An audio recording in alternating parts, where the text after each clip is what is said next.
Welcome to the Green Nurse Podcast, where we bring hope and inspiration for growth and healing. We're here to change the dialogue and stigma around what it means to feel good or be high, hence the H for hope, I for inspiration, G for growth, and H for healing. You deserve to feel good. We all deserve to feel good. And before we get started on our very, very special interview today, here is a little video about what we do in the cannabis space as nurses. Change the paradigm of healthcare.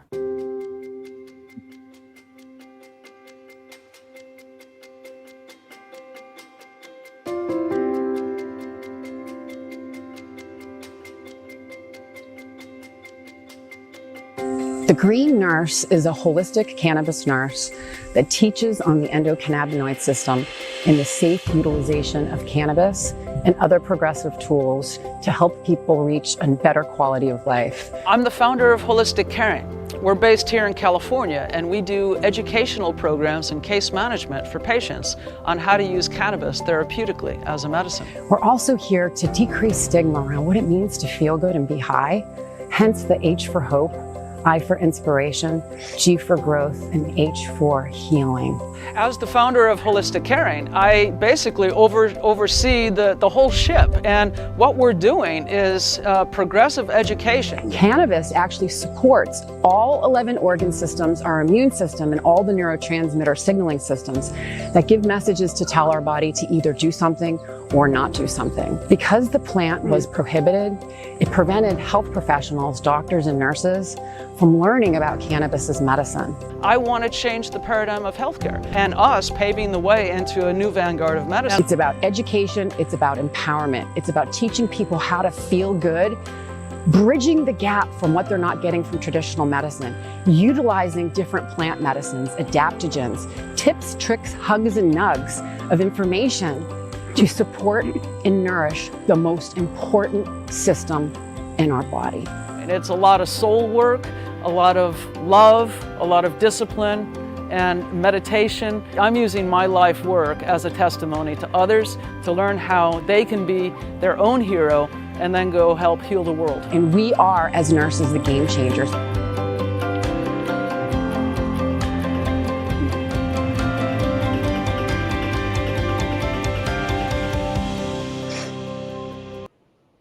Oh, there you go. Growing your health, Nice. growing cannabis. Hey, everyone. My name is Sherry Mack, and I'm president of nursing, co-founder of Holistic Caring and the Green Nurse. I'm a cannabis nurse, patient, advocate, activist, and as you all know, a very passionate podcaster, here to change the paradigm of healthcare with my friend here, Elizabeth.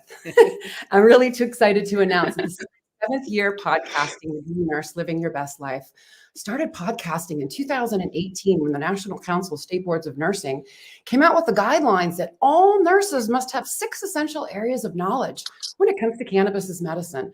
Started podcasting to share compelling stories of healing, to decrease stigma, since I too use cannabis as medicine. But before we get started on our very, very excited show, we have a message from our sponsors at Bloom Hemp. Elizabeth. Okay, so Bloom Hemp is a woman and nurse-owned national CBD supplier, leading with quality, safety, value, and patient-centered care. Bloom Hemp products are tested for quality, safety, and cannabinoid and terpene profiles, grown in the mountains of Colorado, and is one of the only CBD companies that has a free nurse line. So if you want to talk to a nurse, call 970-404-HOPE, 4673. And don't forget to use your coupon Green Nurse for 10% off and free shipping. There we go. There you go. And we are back and really excited to announce the First Lady of Cannabis, Alice O'Leary Randall. Alice, I got to do a proper. Alice O'Leary Randall, Yes. along with her late Yes. husband, Robert C. Randall, played a pioneering role in the medical cannabis movement starting in 1976. I was 10 years old then. Robert was the first person in the United States to legally receive medical cannabis. For over 2 decades, Alice and Robert dedicated themselves tirelessly to challenging the prohibitions surrounding cannabis And following Robert's untimely passing in 2001, Alice transitioned into the field of hospice nursing and later became a grief counselor. After retiring from nursing in 2012, Alice reimmersed herself in the medical cannabis arena. She actively writes and speaks on the subject, having worked closely with Denver's Mary Medicinals for 5 years. In 2015, she developed the informative Cannabis Primer series, followed by Mary's Prime Time in 2017. Alice has served on the board of directors for the American Cannabis Nurses Association as an advisor for United in Compassion, an Australian medical cannabis organization. Alice is also an accomplished author with notable works including Medical Marijuana in America, a memoir of a pioneer published in 2014. She's written Pain Free with CBD, one of my first books in 2019, and her most recent publication, an e-publication volume titled Marijuana RX, The Early Days, 1976 to 1996. The story of American medical marijuana movement provides valuable insights into the origins of this movement. Alice, welcome to the show. You have no idea how grateful I am to have you on the show to share some of the missing historical information on medical cannabis. So thank you so much for being on this you're welcome, Sherry. and not giving up. You're welcome, Sherry and Elizabeth. Nice to see you both. Thank you. Thanks for having me. Thank you for coming on. So you've been quite busy for the past 40 years trying to change cannabis You might law. say that. Yeah. Closer to 50, actually. But yes, 50. it has been a busy time. Has been a very busy time. Well worth it, though. I'd do it again. So Alice, as I was preparing for this interview, you know, I've read your book. I went to your website, which I'm going to share with our viewers. We've had some dialoguing back and forth. I went to your YouTube channel and I found a video on Good Morning America of Robert. Uh-huh. What do you think? Oh, he was young then. Viewers? Oh, I always like to see Robert, so I think that'd be fun. I think he's the cutest thing ever. So let's see what Robert has. This was actually his first national TV interview. It was in January 77. He'd had legal marijuana for about 2.5 months at this point. So, or almost 3. All right, here we go. Let's do it. Show the clip. Here we go. Okay. 20 of right now. Robert Randall is in a very unusual court case. He has glaucoma, which is an eye disease that can cause blindness.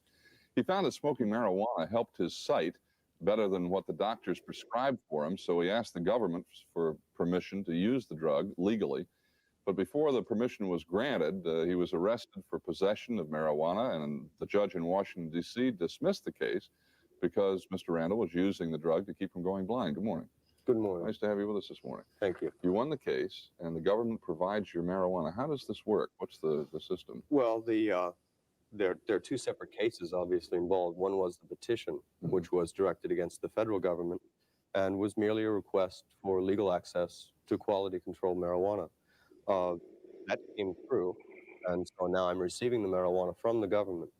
But 2 weeks after that, the court case was decided, and the court case said that my need for marijuana constituted a necessity, and the government could not infringe on that need. So the government in growing, are you part really of a research project of some kind, or is this totally separated? Well, this is the distinction. Yeah, the bureaucratic solution. In other words, the only way the bureaucracies could politically provide me with the marijuana, because there's a law against use of marijuana, was by making me a research subject, creating an entire research program for me, and that's been done in Washington, D.C. But of course, that has certain drawbacks to it. It seems like a privilege. There are 2 million people, at the very minimum in this country, who have glaucoma. And marijuana would appear to be effective medication on the basis of tests run by the government. Yeah, I'm going to get into that a little bit later, by the way, because we've got a statement from the doctor at UCLA that I'm going to read later on that subject. How much do you smoke? Right now, I'm smoking between 5 and 8 joints a day. Now, I don't happen to smoke, so I don't know what that really would do to you? Are you high all the time? What kind of an effect does it have on you? I think the problem that people have with marijuana is that it's a smoke drug, so they relate it to tobacco, and it makes you high, or it allows you to become high, so they relate it to alcohol. It's much different than that. The high that you get from marijuana is very self-induced, almost. It has very little to do with the drug and a great deal to do with your expectation. So If you expect to get high, you'll get high. in other words, you feel Very quote, comfortable. and normal all the time. Can you function? Yes, quite well. Well, what's glaucoma? It's an eye disease where fluid builds up in the eye. There's fluid in the eye to maintain the shape of the eye, and the fluid simply builds up and impacts the optic nerve, causing the nerve to die. Right. And so the marijuana. Yes, all conventional therapy is to bring the pressure in the eye down, right, so that you don't have that impact against the optic nerve. Yeah. Was there, at your trial, was there medical testimony? Yes, there was. There was medical testimony from physicians at UCLA who had, for 5 years, researched marijuana's relationship to eye pressure. And then there was medical testimony from my own doctor of 4 years in Washington. Yeah. Where do you smoke? I mean, would you smoke, for instance, this morning here? It's a little early to smoke yet. My medication schedule would, about 4 hours after I wake up. Yeah. And you're on a regular schedule? Just like any medication. Hey, let me read that statement, by the way, from Dr. Sidney Cohen, who was the investigator at the UCLA project, marijuana project in California. Dr. Cohen told us yesterday on the phone, quote, most patients who have glaucoma benefit from the conventional medications which are available. For those few who do not, marijuana, the active, or PHC, the active ingredient in marijuana, could provide some help. However, it is still an investigational drug and not available for general use, unquote. I'm reading this only because we certainly cannot endorse people because of the people you mentioned. There are a lot of people with glaucoma whom I assume should see their doctors, should they not, and discuss it? They should, but one of the great problems in the entire area is that the medical profession really does have very little knowledge on marijuana. The law has disallowed research in marijuana. The law prevents, for instance, there's no reason for a doctor to learn about an illegal substance. He's never going to have to use it. And so you end up with doctors knowing as little as the general population. What are the broadest implications of this case of yours, do you think? Well, I think the broadest ones are that it blatantly shows that the law, that something is seriously wrong with the law. Had I paid attention to that law, been an obedient citizen, believed that the legislators were acting in my best interest, I'd now be blind. You would be now? Yes. Are you blind in either or I'm eye or partially? blind in this eye, yes, and partially blind in this eye. Are you worried about going blind now? Well, I think you always worry about going blind. I don't think there's a point where so. you quit, but it is obvious that the marijuana seems to be stabilizing the condition. It does? Yes. So you're not as concerned as you were before? I'm not nearly as concerned as I was before, especially having access to a drug which is now controlled in quality. When you're dealing with street marijuana, of course, you don't have that. In the luxury. vernacular, you hear the term good stuff. Does the government grow good stuff? It does, yeah. It does? Yeah. So you get high quality. A high quality marijuana, which is consistently controlled. What do you recommend, based on your experience, and you've become obviously very articulate in this whole area, even concerning the legal ramifications, what do you recommend the government do from your personal? I'm very fearful that people will think that a solution has been found. Of course, a solution has been found for me, but it hasn't been found for other people with glaucoma or other people with conditions that marijuana might help. I think it would be very dangerous at this point to leave it in the hands of the bureaucracies. I dealt with the bureaucracies. They were as fair to me as possible, but it took 6 months for me to get a critical medication. And I think that the bureaucracies are in a great deal of trouble and confused. I think what needs to be done is the Congress needs to review the law itself. So Congress has to get involved? And yes, I think Congress does. I think they'd rather not, but I think it's time that they do. Thank you, Mr. Randall. Thank you very much for being with us this morning. 46 after right now. We'll be back with really a throwback to the past, a bounty hunter after these.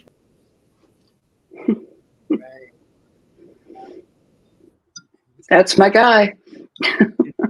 Yeah. Wow. And how does that make you feel, Alice? Because I'll tell you, when I was watching him and I was looking at the photos and I was looking through your memorabilia, I'm telling you, my heart was so full. Well, my heart is very, very full. it's wonderful to see him so young again and relatively healthy. And what I love about that clip in '77 is you can put it up against the one where 10 years later, where he's on Larry King. It's exactly the same. He was so on point at the very beginning, and it never wavered. It was always about, this is wrong. Other people need it just like I do. And when are they going to get around to changing this? It never wavered. He was remarkable in that regard.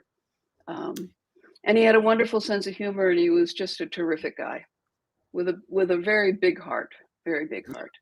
Yeah, that was the first. I did not see that Sherry was preparing, so that was the first time I saw that clip, and he was very articulate, very smart, very well spoken, very informed. Yes. Wow. Yes. Well, he had a master's degree in rhetoric, which is the art of public persuasion. Okay. So there could not have been a better person to tap on the shoulder and say, "Hey, go out and solve this problem." Wow. He was exceptionally articulate. Very much so. Yeah. He was a wonderful man, truly. Amazing. Well, what did he do with his career? What was he working in? He was a college professor when we were busted in August of 1975. He was teaching at a nearby junior college. He hoped to be a speechwriter. That's why he came to Washington, D.C. And he ended up driving a cab instead, as things happen. And it's while he was driving the cab that he realized his vision really was terrible.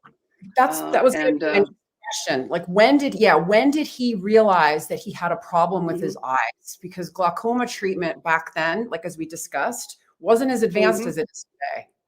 Just drops. No, not at all. And actually, Robert, in our book, he talks about sitting in an optometrist's office when he's about 17 years old and picking up a pamphlet called Glaucoma, the Sneak Thief of Sight. And he read this brochure and he said, "Gosh, that sounds like what I'm going through." And he showed it to the optometrist, and the optometrist just blew him off. He said, "Oh, don't be silly, son. Only old people get glaucoma. You're way too young to get glaucoma." Well, the fact of the matter is you can be born with glaucoma, which Robert probably was. The real problems probably began manifesting when he was in his early teens. And, but, only old people get glaucoma. So he was 24 when he was diagnosed. Okay. And that was in Washington. Alice, how did you meet him? How did you meet Robert? Robert and I met in college in Florida. We both grew up in Sarasota. And our paths crossed a couple of times. We worked at the same amateur theater together. We lived in the same neighborhood for a while, but we didn't really meet until we went to junior college in Bradenton, Florida, and then on to the University of South Florida in Tampa. Okay. Yeah. Great.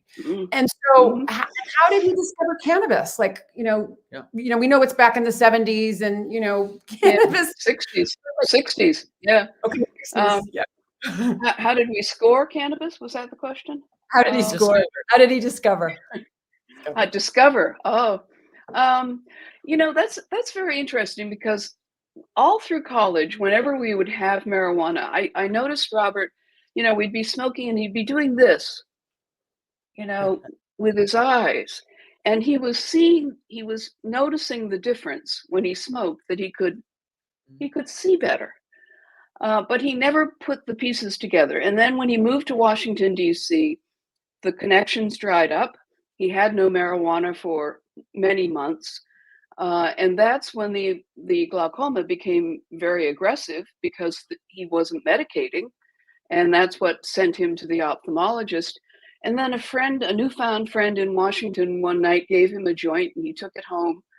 And he was getting ready to smoke the joint. He looked out the window and there were halos around streetlights, which was a sign that his pressure was elevated. So he just, let out a heavy sigh, got himself a big glass of Coca-Cola. He loved Coca-Cola. Sat down to listen to some music, smoked the joint, got up a little while later to go back to the kitchen, looked out the window, the halos were gone. And in our book, he talks about this being a seminal moment. He knew immediately what had happened. And he talks about it in such terms that it's like he knows about the ECS, but he doesn't know. You know what I mean? He feels this thing happening inside of him, but of course the science, it would be another 20 years before we discovered the endogenous cannabinoid system. So he was just going on feelings and instinct, but he knew at that moment that marijuana was helping him. And then he went, no, I got to be stoned. That can't be real. But the thought wouldn't go away. And he kept testing it. And he kept testing it. He told me about it. I laughed. I thought that was the funniest thing I'd ever. Marijuana as a medicine, sure, Bobby, right? But it, there was no medical marijuana in the 1970s. Harry Anslinger and all of his gang there at the DEA, they didn't do very good about stopping recreational marijuana, but they did a real good job about stopping medical marijuana. And so it just didn't exist in the American consciousness. But it did not take me long to realize that, yeah, it really was helping him. You could see it in the way he moved. He was more confident in the way he moved, and he could read better. It became very obvious. And so then we did everything we could to keep ourselves in supply of marijuana. And that wasn't always easy. And you grew it, correct? That's how he ended up growing? Yeah. Yeah, we had 4 plants growing on our sun deck, and through a simple twist of fate, really, we got busted. We actually weren't there. We had gone out to Indiana to visit some friends. We came home, our house was ransacked. We thought we must have been robbed. And then we found the search warrant on the kitchen table with a little scribble thing saying, "Turn yourself in." I mean, it was, I look back on it now, it's hysterical. But at the time, it turned our lives upside down, truly. It did. So did you turn yourselves in, or did they come course. back? Okay. No, they did not come back. No, we turned ourselves in. And at that time, we met our lawyer. I knew like one lawyer in Washington at the time. I called him up. He came down to the arraignment with us. Bob told him on that day, he said, "Paul, I use marijuana to treat my glaucoma, to treat my eye disease. What should I do about that?"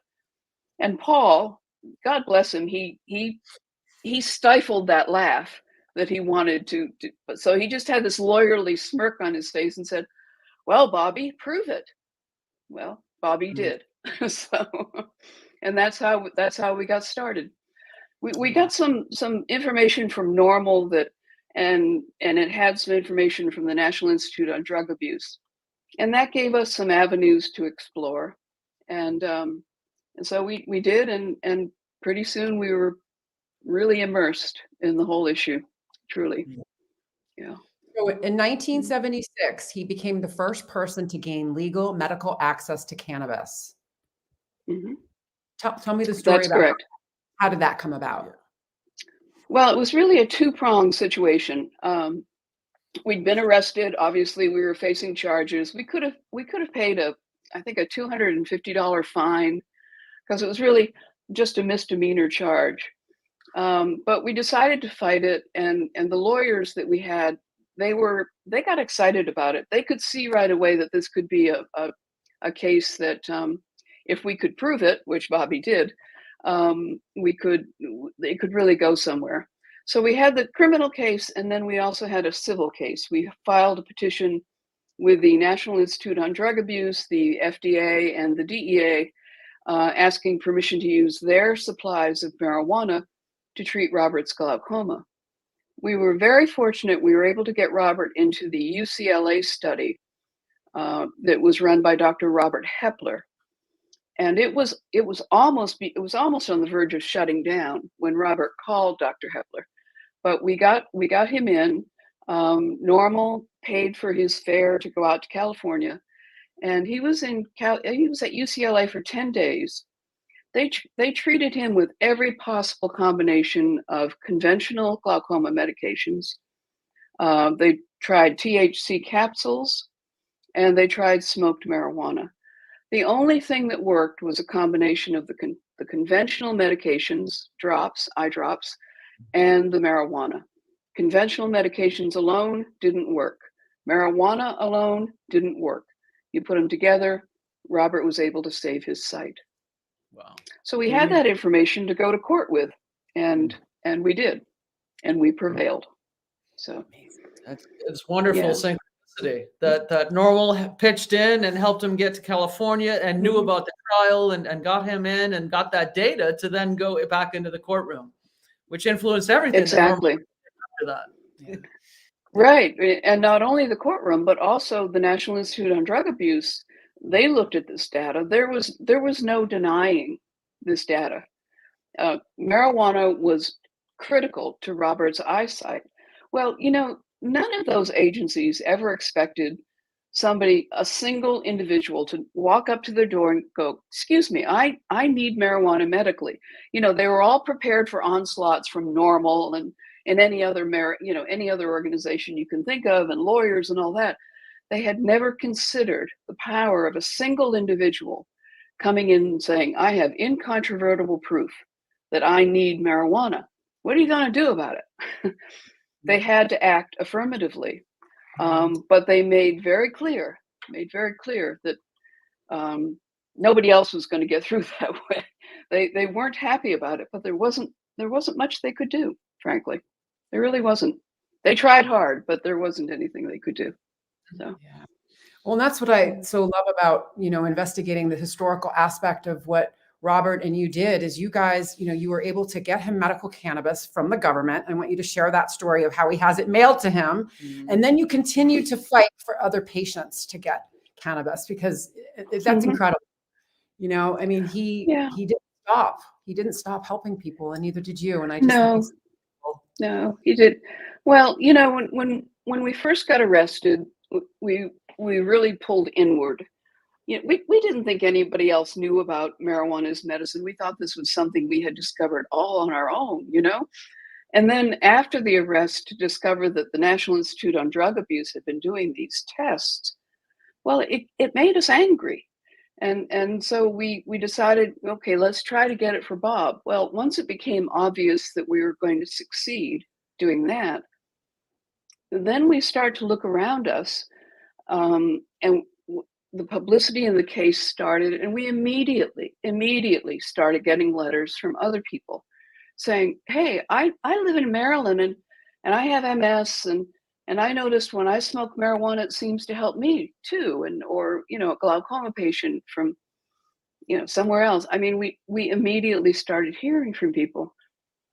The government would have liked nothing better for Robert to take the marijuana, quietly go back to his teaching, not tell anybody else about it. But we couldn't do that. There were too many other people that it was obvious they needed this, just like Robert did.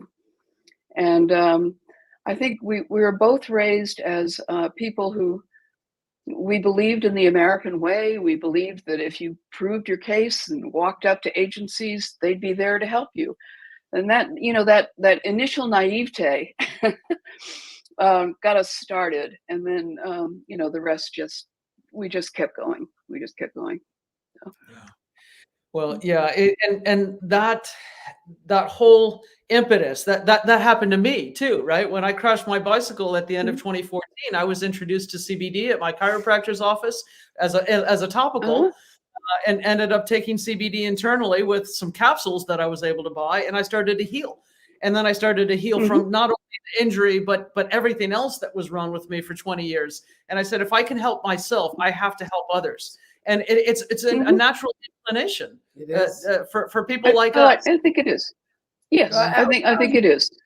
Yeah. And I remember too, when I first started, it was interesting because it was a 70-year-old nurse that came to my house when I was sick and suffering on N18 pharmaceuticals and couldn't take care of my kids and couldn't work. Came to my house and she brought me a joint. She was a nurse. She was actually a nurse at college in Massachusetts, and her father was a pharmacist who actually carried cannabis in his pharmacy prior to 1937. So she came to my house and she held up the joint and she goes, "Sherry, get with the program." She goes, "Cannabis is 70 years old. I looked at her at the joint and I go, what are you kidding me? You're bringing me weed? Like, how is this going to help? She disclosed, she goes, Sherry, I want to tell you something. I've been using cannabis every day since I was 17. That's 53 years using cannabis, just a little bit. I'm not on any pharmaceuticals and I've never been hospitalized. And as a matter of fact, my father carried it in his pharmacy. Yeah.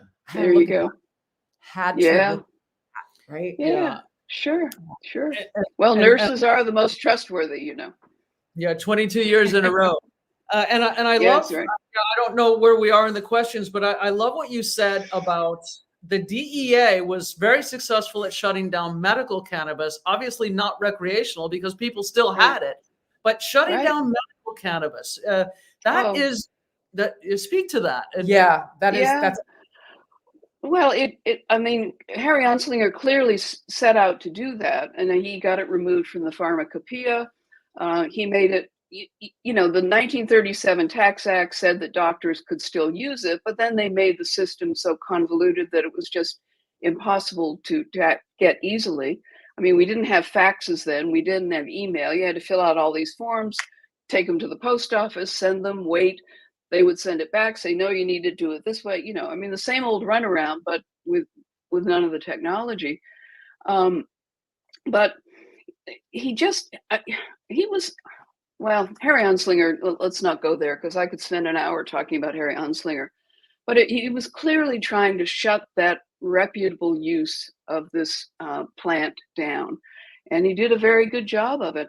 And there were so many other new medications, exciting medications coming down the pipeline, you know, the penicillins, the sulfur drugs, the antibiotics.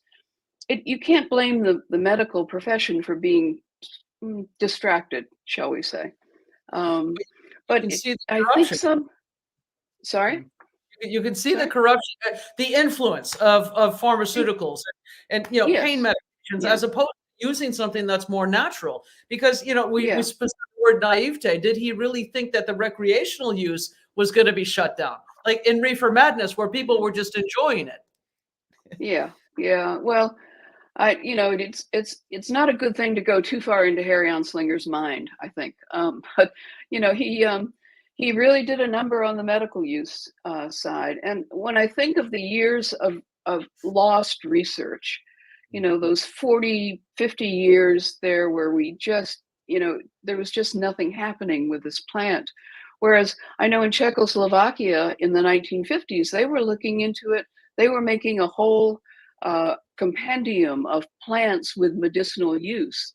And that's one country where some study continued to go on. So study was continuing. It's not like medical cannabis disappeared into the ethers entirely, but it was you know, it's just folklore. It's just folk medicine. That's the term I remember. Folk medicine, you know. Well, yeah, you bet. It's folk medicine, and the folks should have it for sure. So, yeah. And so in 1978, you started working for Normal and established the Medical Classification Project. Tell us about that. Yeah, that was a fun period for me, actually. We were hearing from so many people, and we were trying to answer them all, and we didn't have a lot of money at that point, and we went to Normal and said, hey, could we? And Normal was very good. I mean, we would write letters to people and take them down to Normal, and Normal would post them for us. I mean, we just and they would help out with printing costs and that kind of stuff. So eventually, it became obvious. Let's go to Normal and see if they'd hire us. Well, they wanted Robert most of all, but Robert was he wasn't an organizational guy. He would not have fit in there at all. So we offered me, and I started there in January of '78, which 1978 was a pretty eventful year. That was the year that New Mexico first passed the first law. There was a young man in California by the name of Craig Reichardt who had a judge order the local sheriff to deliver cannabis to this young man with cancer. There were 4 states total in that year of 1978, and the Medical Reclassification Project was just right in the middle of it because everybody knew Normal. So they'd call Normal and say, hey, we need information. And they say, well, hold on, here's Alice. So it was just the perfect point. And, Robert and I, we were a good partnership. I enjoyed doing all that kind of organizational work. Robert, no, not so much. So it worked out really well for me and for the movement, I think. I was there for 3 years, and that was during the period of time when the states were passing what was called the Controlled Substances Therapeutic Research Act. And in the end, we had like 34 states that enacted this type of legislation. The idea being that the state would conduct research using the federal government's marijuana supplies.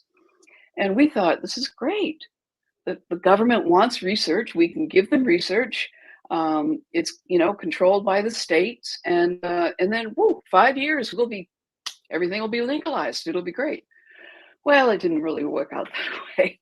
The government did not want. It turns out the government did not want research. Not really. No, not really. No. But for that period of time, for that 3 years, it was the medical reclassification project was kind of the center point for people looking for information, either individuals or states. And I learned a lot. It was a great experience for me. And Normal was very helpful all along the way.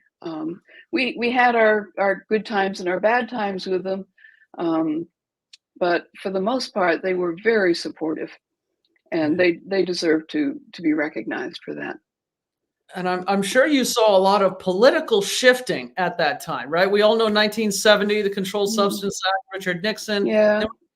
Carter and Ford and Reagan. How did that influence them? Well, you mentioned Carter. Carter was for decriminalization. Right. So when he came into office, that was in 76. I mean, that was the year that Robert got his marijuana. Carter was elected in 76 and then came into office in 77. So we thought, hey, this is great. Surely President Carter would be in favor of this. Bob at one point wrote to his drug advisor, who was a man by the name of Peter Bourne. Robert thought that Dr. Bourne would help him because the agencies were really pressuring Bob, telling him, you either shut up or we take your supplies away. They were, oh yeah, they were really.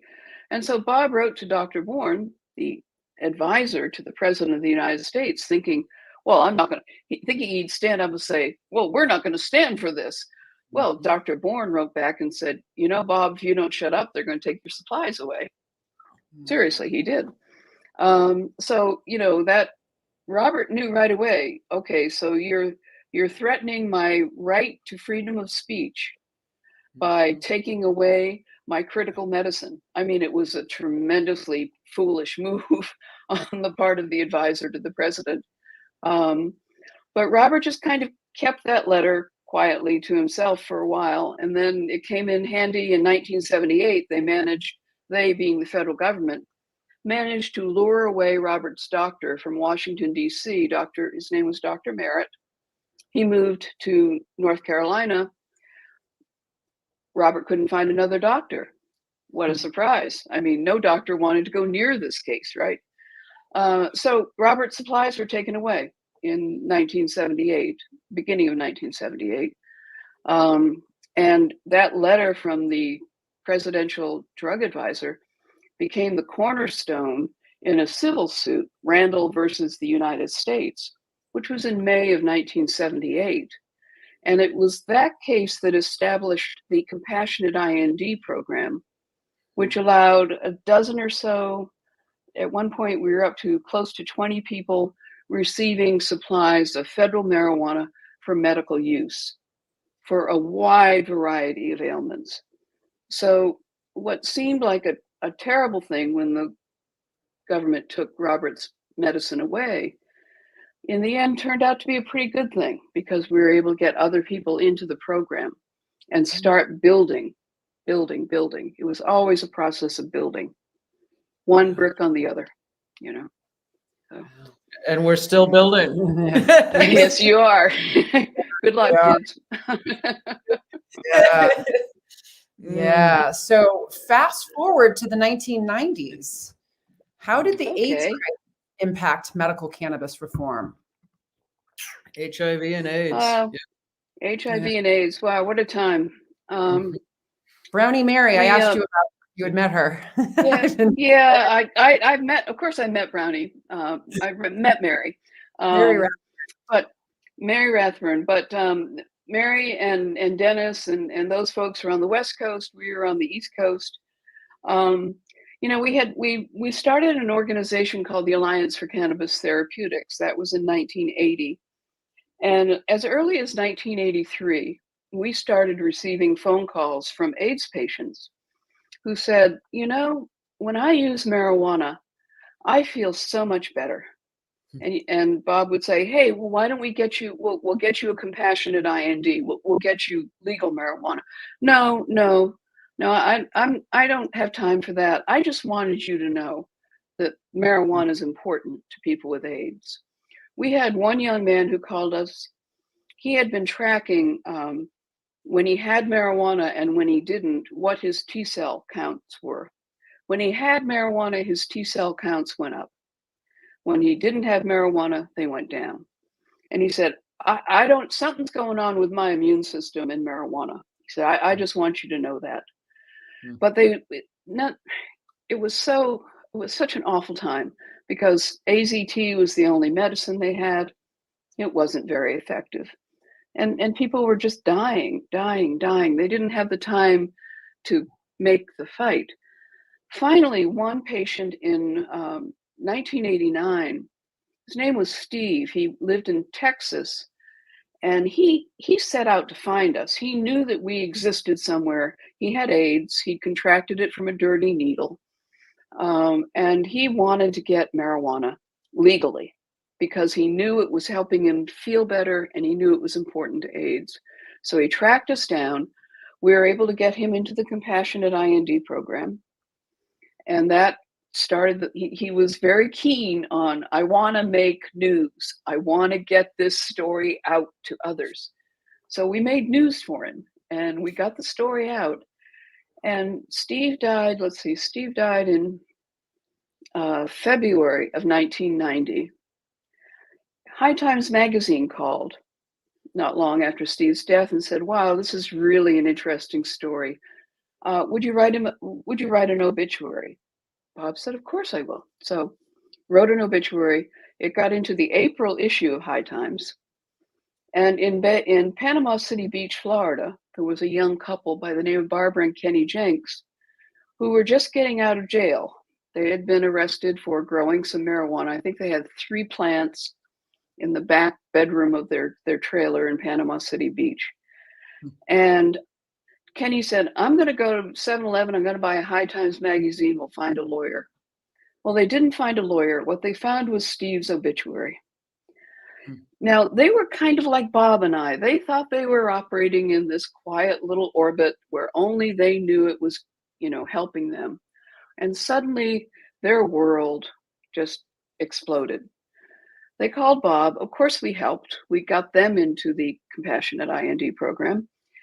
And then we established a program called the Marijuana AIDS Research Service, or MARS, which was designed to help all AIDS patients get marijuana legally.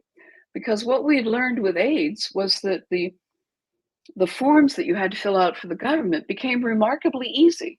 AIDS is such a predictable disease, and all patients have, for the most part, similar symptoms. So you create a checklist. The patient could sit down with a doctor, and within 20 minutes, they could complete this IND application. And so we had a donor at that point. We had a benefactor by the name of Rich Dennis, who flew us to Chicago, where we announced it. He had closed circuit TV to AIDS groups all over the country, so they could see the announcement of this program. Before the announcement was done, the phone in Washington was ringing, and I was picking up as AIDS patients saying, "Where do I get this? Can you send it out to me today?" Hundreds and hundreds of people sent in this application to FDA. Well, we knew there would be one or two reactions. They'd either open their hearts and be compassionate and expand the compassionate IND program and get any AIDS patient who wanted it marijuana, or they'd shut the program down. They shut the program down. That The was government's reaction, that was in 1991, 92. It took them a while to close it down because they said they were going to close it down, and people got so upset that they backed off. So there's so much cruelty in that time, which I'm not going to go into but trust me, there was so much cruelty in that time. It was astonishing. So they tried to close the program down, and it made people really mad. In the period of time between 1976 and 1991, America learned that marijuana has medical value. There were all those states back in the 70s and in the early 80s. There was Robert out there talking every chance he could, and word of mouth. Oh, hey, yeah, my Uncle Joe uses that. He says it makes his prostate feel better. Did you know that? I mean, there were all kinds of things going around. And America had become very sophisticated with their knowledge about medical marijuana. And when they realized the government was trying to shut down the only legal program for access, Americans, they didn't take it. So they were very annoyed. And wrote their congressmen, wrote to their newspapers wrote editorials. And out in California, Brownie Mary, Dennis Perrone, Scott Imler, so many good people.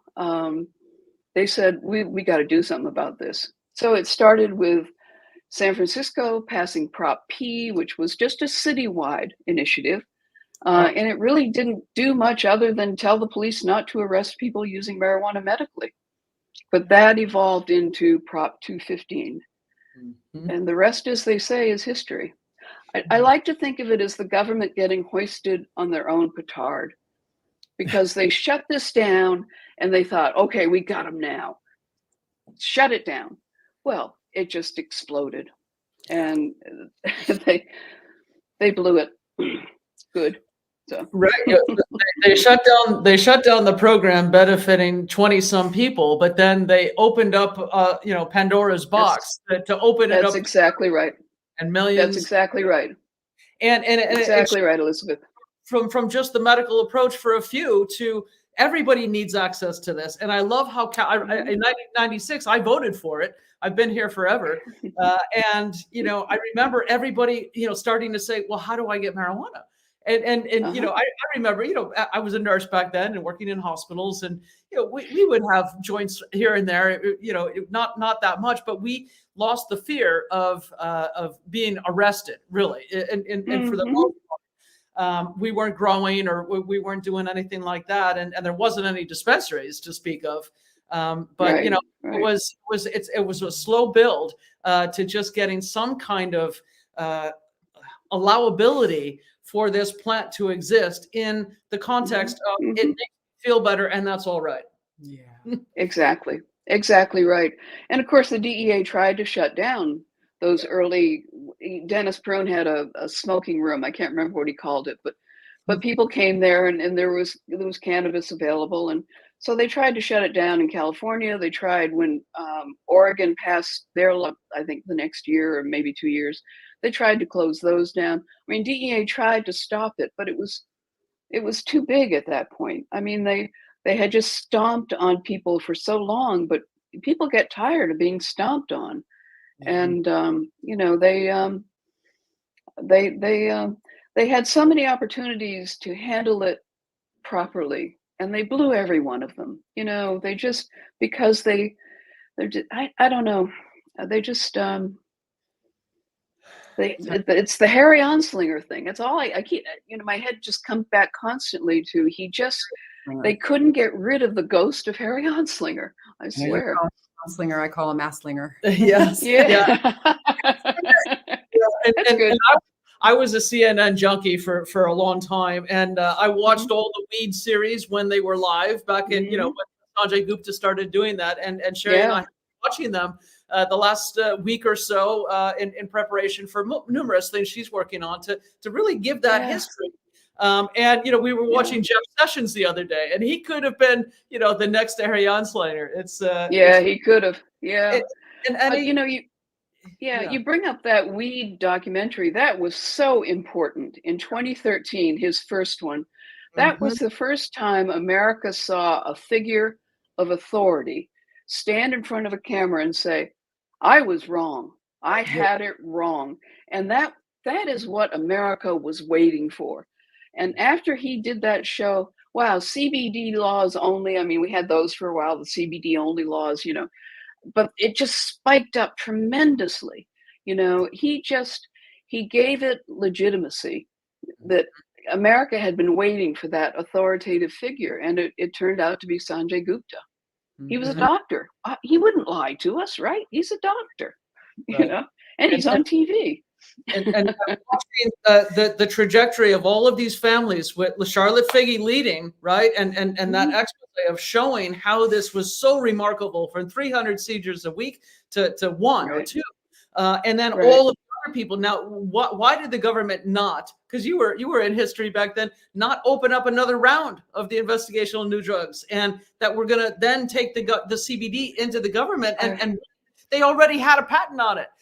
I know. It's so confusing. Patent number, right? We all know that number. They just got, the government's just so locked in so many lies, they don't know what they're saying anymore. I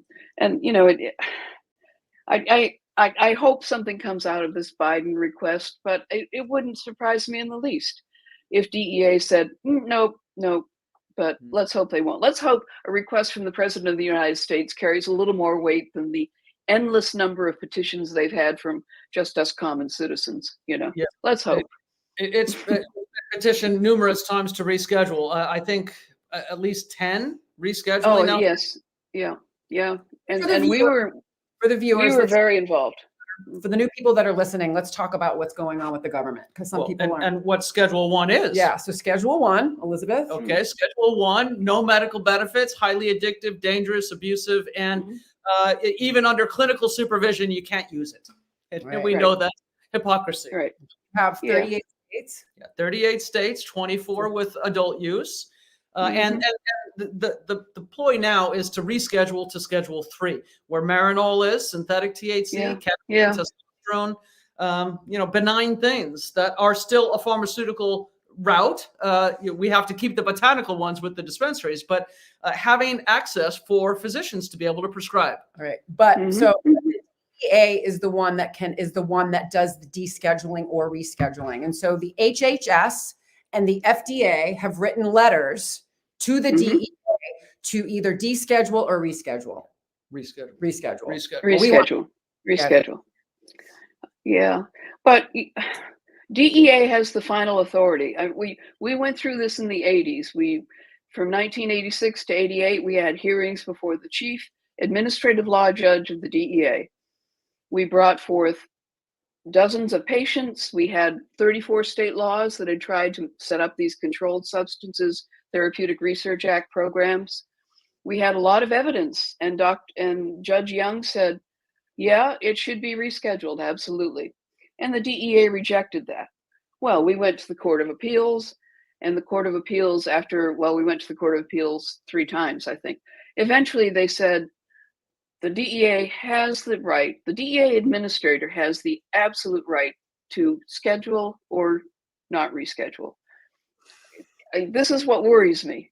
In the regs, the DEA administrator is the final person here. But let's hope, I'm praying for I'm praying. I'm praying. And Mildred is going to do the right thing. Yeah. Let's hope. Let's hope. What's a miracle, right? What we need a miracle, and a true miracle is a change of perception. That aha moment when it just makes sense. That's what we're hoping for. That's what we're hoping for. Yes. Your perception. Cannabis is medicine. Period. End of story. And then we changed the paradigm of healthcare to include it. Right. You're right. Yeah. Well, I think the federal government is the only one that hasn't admitted that cannabis is medical, but we're working on it. Yeah. So Yeah. Yeah. So let's get back a little bit to Robert's story a little bit, right? You know, okay, Robert became a victim of AIDS, right? In he did. 1995, I think you had told Mhm. me. And so let's talk Yes. about those days and how you were feeling about the issue and your accomplishments and how, and did Robert use medical cannabis for his symptoms? What was going on Well, there? you know, Robert's a very interesting case because he probably when he was first diagnosed, which was with AIDS, which was in '94, he had very few T cells left. He had 20, I think, at that point. You're supposed to have like 2,000. But he was 50 pounds overweight. He'd been traveling to Europe. He'd been doing speaking engagements all around the country. He was not your normal AIDS patient. He did have pneumonia. That's what finally got him to the doctor. Um, and the doctor thought that he had probably been infected with AIDS probably in the late 70s, maybe, was his thinking. So it's kind of a miracle I didn't get it. Apparently, there are some people who have a genetic makeup that they can fight off HIV, which is pretty amazing. So thankfully, I never contracted it. But Robert went through all of this time until 1994. But when it hit him really hard. And he had pneumonia. He was quite ill. Then his gallbladder, terrible things started happening with his gallbladder. He had all kinds of complications. We decided, let's pack it up and go home. Let's go home to family. We need more support than just Alice can give. Alice needed support. It was a very difficult time. I really thought there were 2 times in 1995 that I thought we were going to lose him. But through, I can't say it was the miracle of cannabis this time, folks. It was a miracle of good doctoring and good nursing. We had a wonderful nurse named Pat Kelly. If you're listening, Pat, thank you.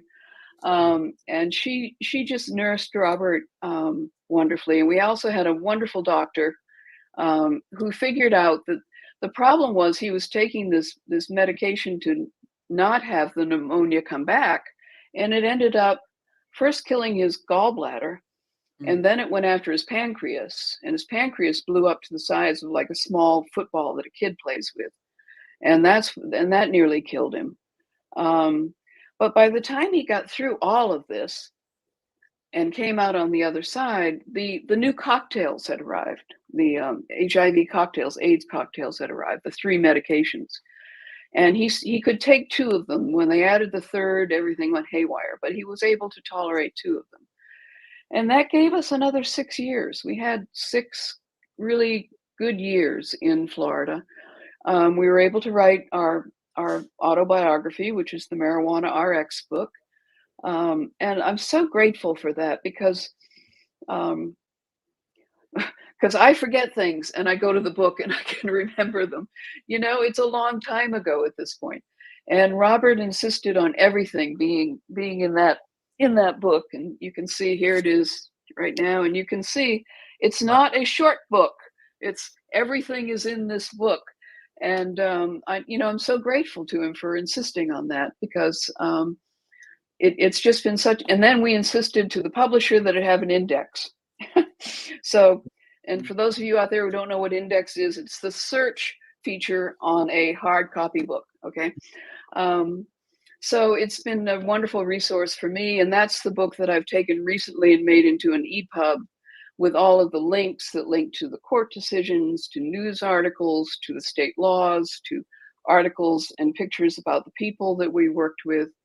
And so it was a really good time for us. And I'm just very grateful. Bob passed away in 2001. 2001. And something else happened in 2001. What happened with you? What happened with me in 2001? You returned, you became a nurse to school. Well, no, that was a couple of years later. Okay. I went back to,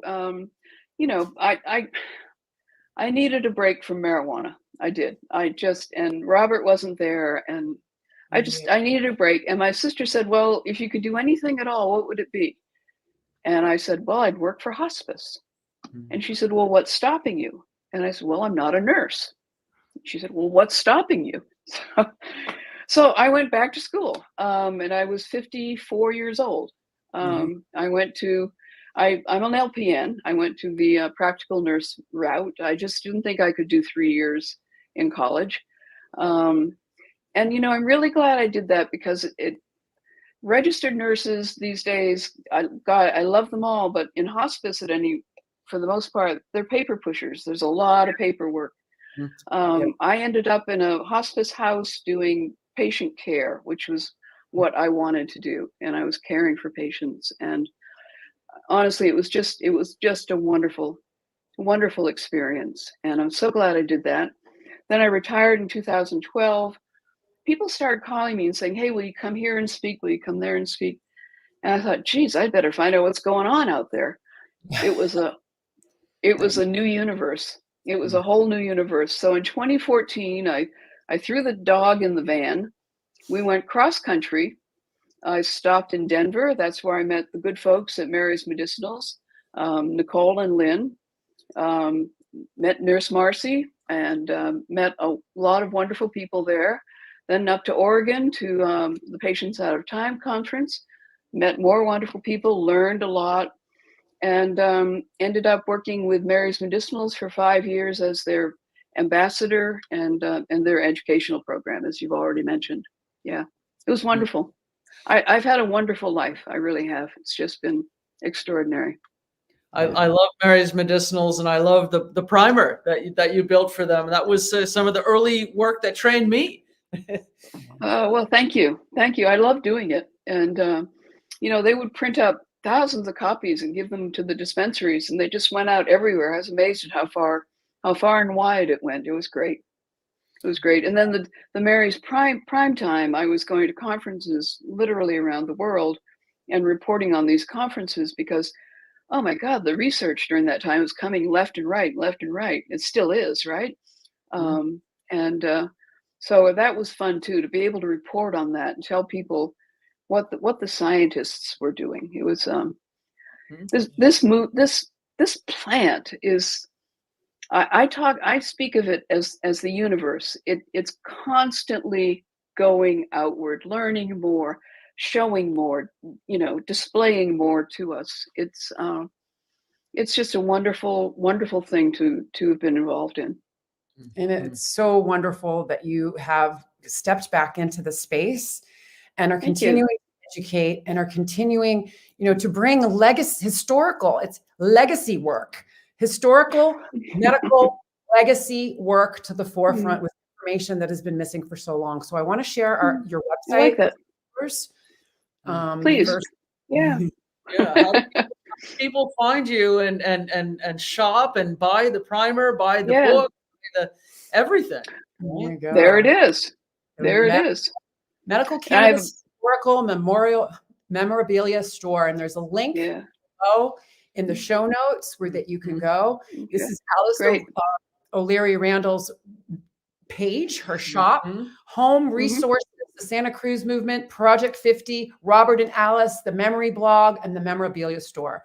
Let's take a peek at some of this stuff here.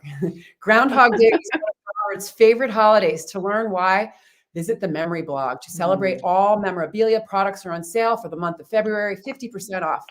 Everything, use the discount code HOG. Woohoo! But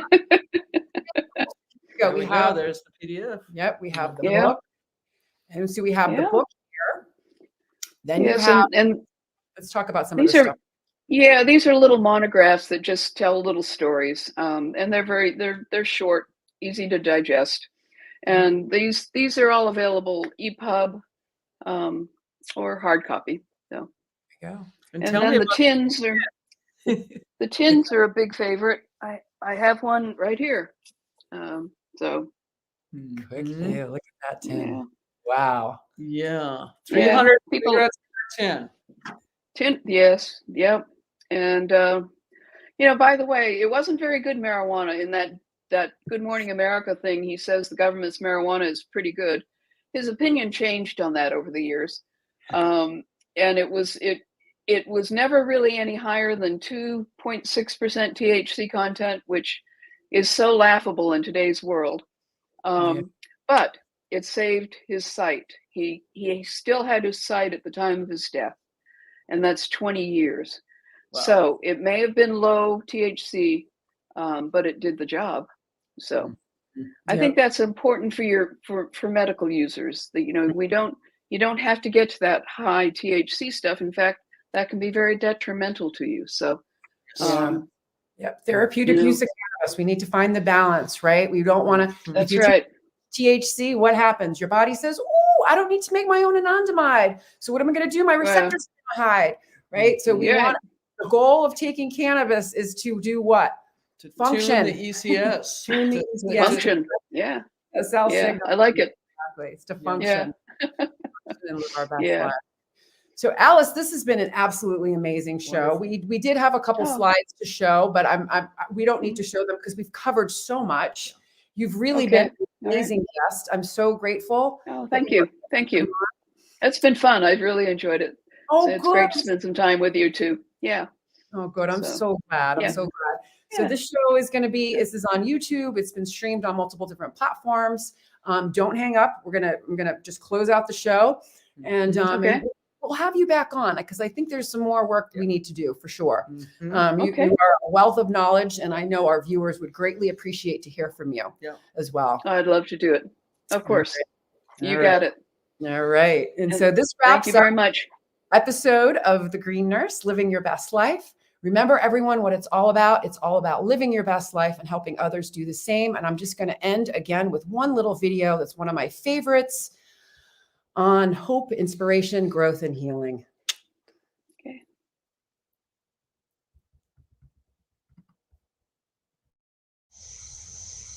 We're here to educate and empower patients to make choices that are best for them. We're also here to decrease stigma around what it means to feel good and be high. Hence the H for hope, I for inspiration, G for growth, and H for healing.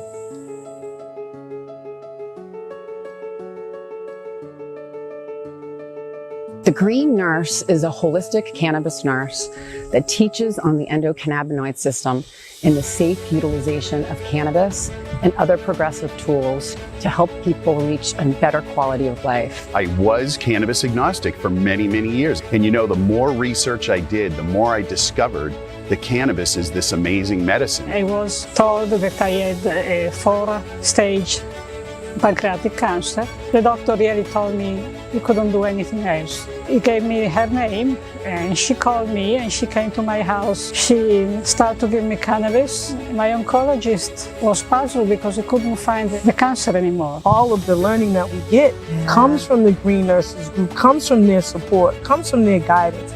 I trust everything that she says. Simply meet people where they're at. The plant doesn't, stress to grow, so we don't stress to share it. We're healing people. Cannabis has been used as a medicine for tens upon thousands of years. Here's the big message. Cannabis needs to be federally legal. We need to have laws that are the same across all 50 states that allow access to anyone and everyone who wants to utilize this powerful medicine.